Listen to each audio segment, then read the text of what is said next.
gabi po mga kaibigan. Magandang gabi po sa inyong lahat. Ito po, meron po tayong natanggap muli ngayon na panel gauge. Okay?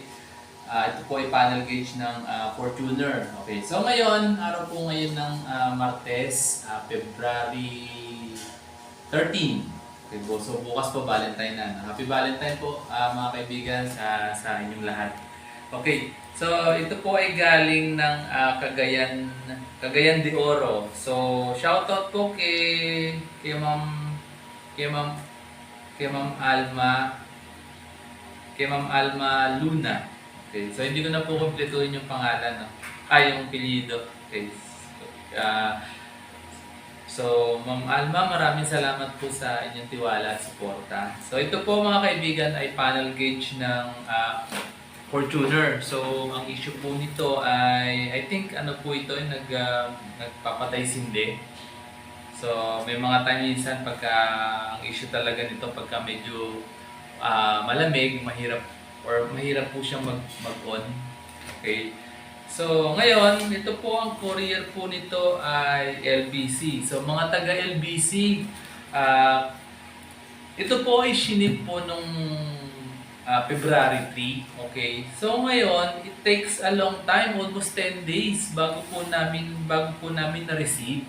So kung maaari po sana ma-improve yung inyong tracking na kung meron pong mga delay, kasi usually mga 3 days po kalimitan sa mga ganitong area, Cagayan de Oro, nare-receive po na po yung package. So I think this is my first time po na ma-delay po ng ganong katagal, almost 10 days.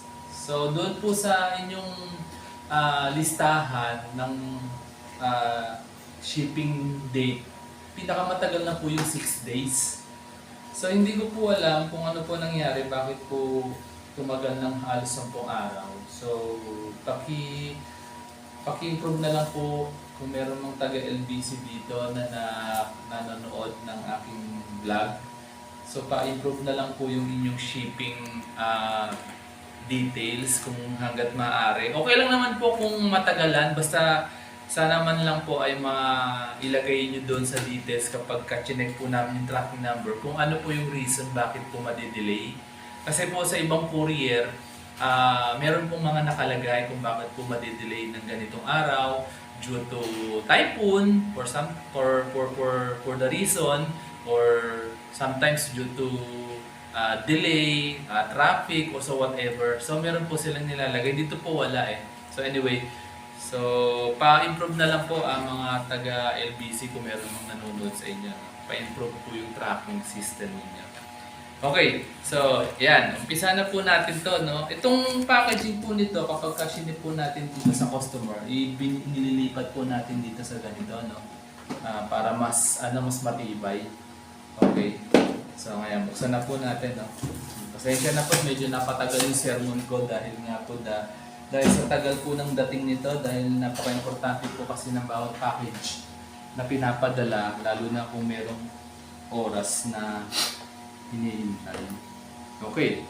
So, yan. Meron akong napansin dito. So, tinanggal po siya. Meron po itong plastic na nag-hold doon sa screw sa ibabaw. So tingin ko nung pagbaklas natanggal siya o nabali. Pero kung makikita po ng customer natin yung pinagputulan nito, tingin ko nakakabit pa ito doon sa sasakyan. So pwede pong idikit ito ng mighty band or anything na adhesive na madikit. Okay. So yan lang po yung napansin ko kasi ini-inspect ko po yan bago ko po buksan, no? So aside from that, wala na pong iba. Buksan ko po itong plastic, no? Para makita lang po natin kung merong iba pang na-damage. Para to make sure lang po na yung damage niya hindi nangyari during repair. Okay. So wala naman pong any damage aside dito to. Dapat to meron tong yung pinaglalagyan ng screw. Yung kuntel. Okay. So far okay naman po. Walang problema to. So check natin to. Okay, so tingnan natin kung nagalaw siya, no? Buksan natin. Yan. Tapos ito nga pala po mga kaibigan, papalitan po natin ng kulay yung LED niya, gagawin nating ice blue para isang gawaan na lang. Kasi ang LED natin usually 5 years lang po talaga yung lifespan niya. Okay. So buksan natin yan, no? After 5 years, bonus na po yun pagka sumobra na ng 5 years yung LED. Kaya kailangan po palitin na talaga siya.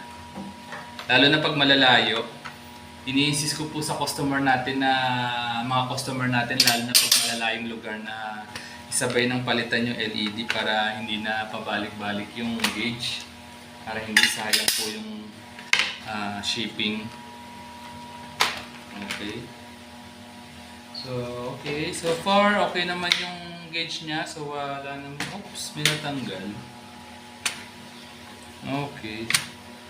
So, may natanggal po. Tingin ko ito, hindi ko lang kung saan po ito nakalagay. Pero tingin ko meron po siyang isang tinakpan dito na nakailaw.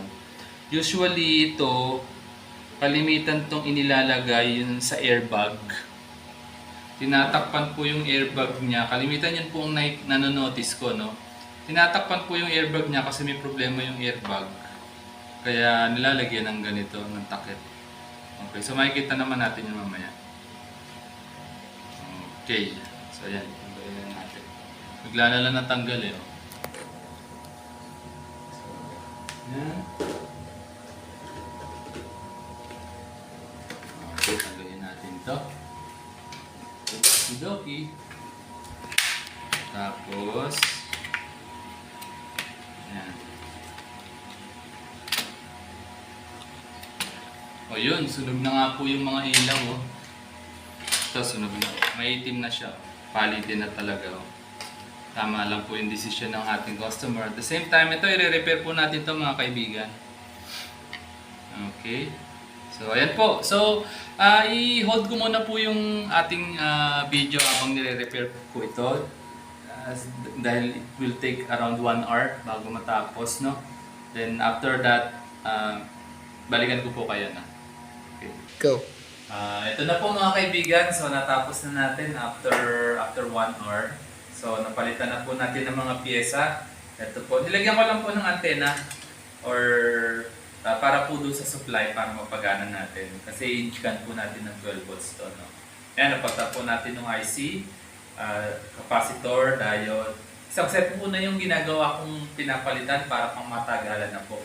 So, pati po yung LED, sinabay na po natin yung ice blue, ang ating inilagay na kulay kasi yun po yung request ng ating customer.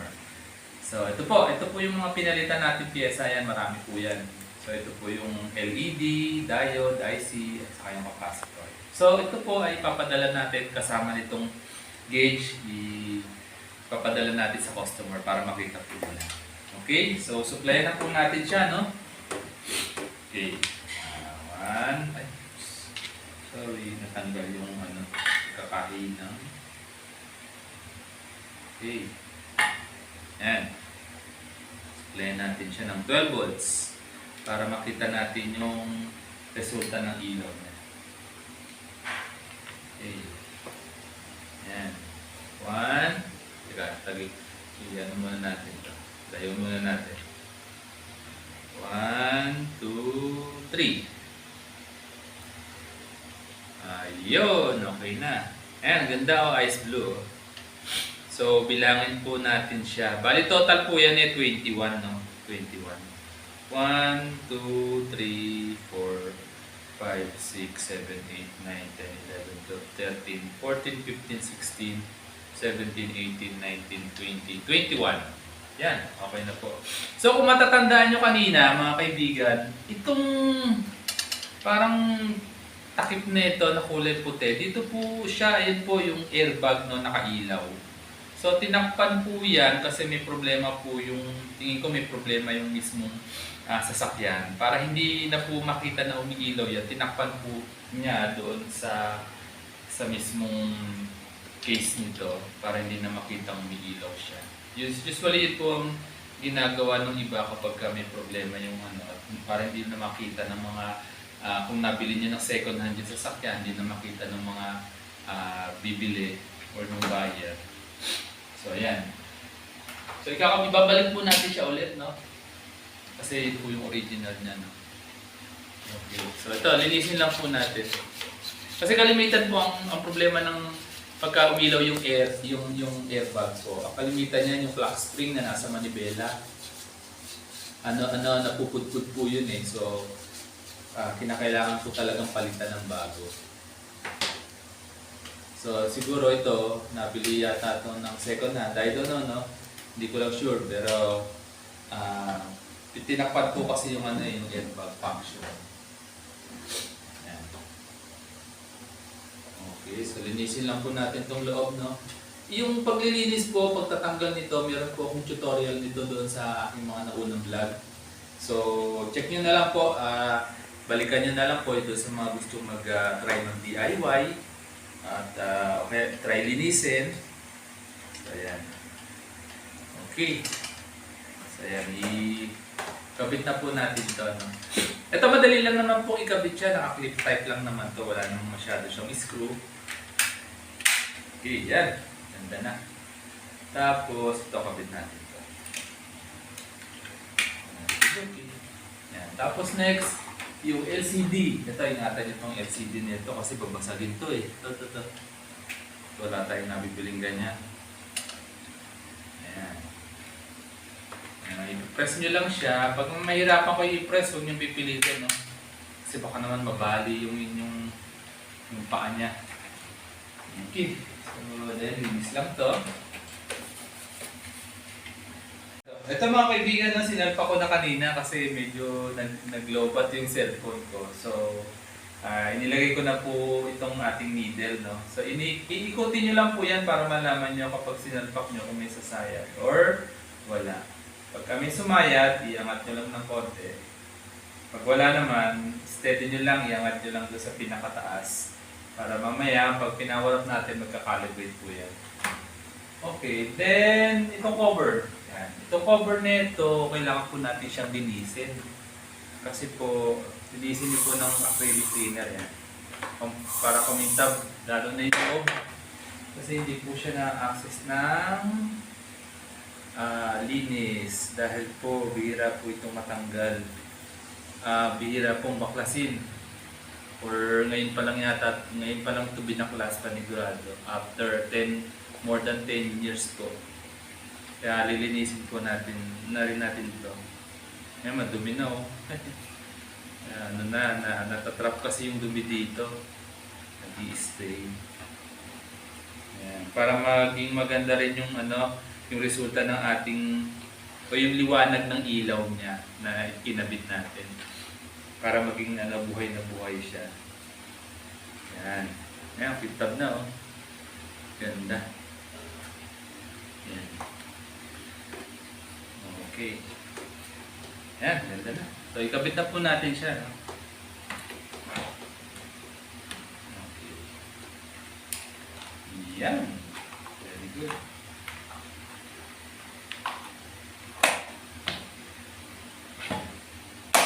Okay. Okay. So, yan. Supply na po natin. Bigyan muna natin ito. So, okay. So, titingnan natin, no? Tingnan nyo pong maigi yung tawag dito. Yung needle niya. So, pag okay na po yung needle niya, bababa na po yan. Magka-calibrate yan. Ito 0. Okay. So, 1, 2, 3. Yun, yung bababa yung needle niya. Yun, bumaba na ho. Yan, okay. Ayan, ganda ng kulay, oh. Ice blue. So, medyo malamig siya sa mata. Ang odo niya ay 94,591. Ba, mababa siya, no? Hindi siya masyadong gamitin. Okay, so yan na po. Okay na po ito, mga kaibigan. So, yan. Yan natin. Ganda ng kulay, oh. Buhay na buhay siya. Okay na po, no? Yan. Okay na po ito, Ma'am Alma, from Cagayan de Oro. So, maraming salamat po sa inyong tiwala. So, bukas po, pwede ko na po itong ipaship.